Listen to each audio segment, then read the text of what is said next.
Dodging to death. What is dodging to death? Hey everybody, it's Prince of Queens, and I just coined some new terminology that hopefully will end up on the Urban Dictionary because I occasionally like to coin terminology and make a little improv video where I explain it. I promise I'm working on multiple things. I'm doing research. I'm going to have structured videos. So this will be really brief, and it piggybacks upon the video I made last week about Sargon's MythCon debate, where he talked about how he debated somebody and then it turned out that the guy didn't actually hold any of the opinions that he supposedly held.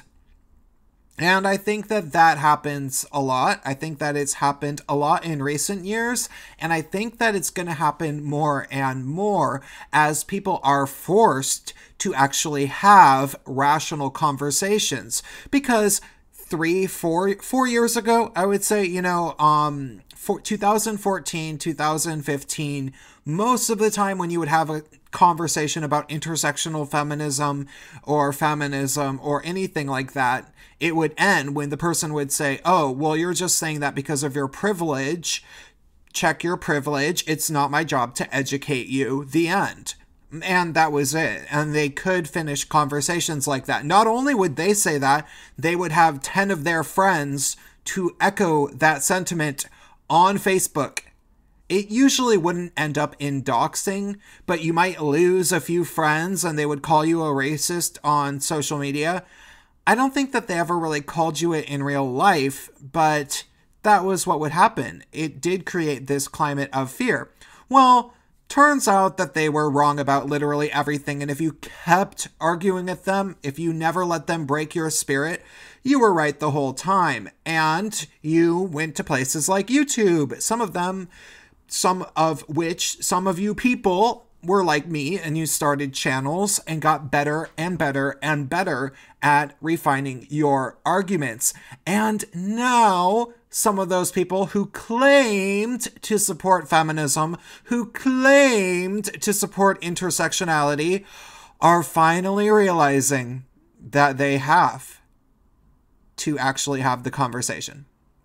And one of the things that I've noticed them doing, this has happened to me a number of times recently, and it's really just kind of funny, so funny that I had to invent a little term for it, is that they say that they hold this view. Like at the beginning of the conversation, some guy says, well, I'm a feminist, or he says, oh, well, you're just talking about the radicals. That's not real feminism.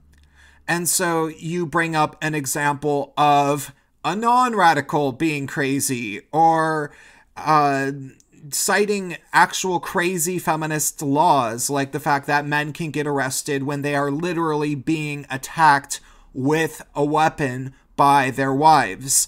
And then you talk about Title IX tyranny on universities, and he says, oh, well, I don't agree with that. Well, I don't agree with that. Well, I don't agree with that. Well, I don't agree with that either.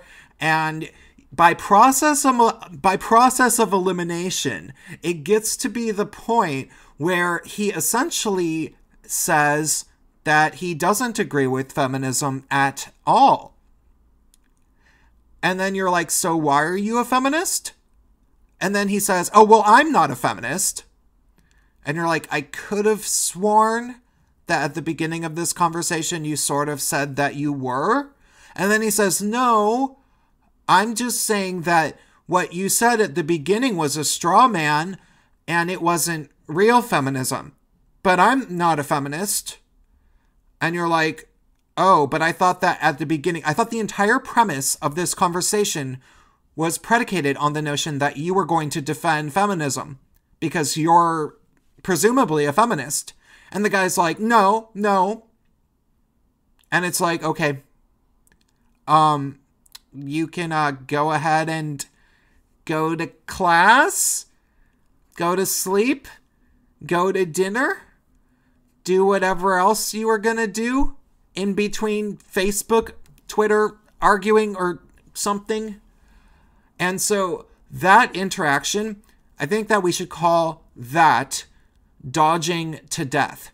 That guy was so insistent upon dodging the actual argument because he realizes over and over by process of elimination that he was wrong at the beginning, but he doesn't want to just admit to being wrong. He pretends that maybe, you were wrong about something, but really all he's committed to doing is making sure that your attack of feminism doesn't hit him personally. So much so that he no longer even defends feminism. He dodged himself to death in regards to his allegiance to feminism. He dodged so many times that he no longer has an allegiance to feminism. He destroyed his own allegiance to feminism by dodging repeatedly. And that can be said for any ideology. That could be said for Christianity. If you're an atheist and you like doing that to Christians or something, I don't care about that. That's not something I'm interested in. But I think that if people want to have a term for that, I think it's pretty useful. Hopefully. Okay, bye. New good content soon. I swear. Maybe not tomorrow because we have the Gaytriarchy, but Monday latest. I'm working on some other projects. Can't talk about it. Bye.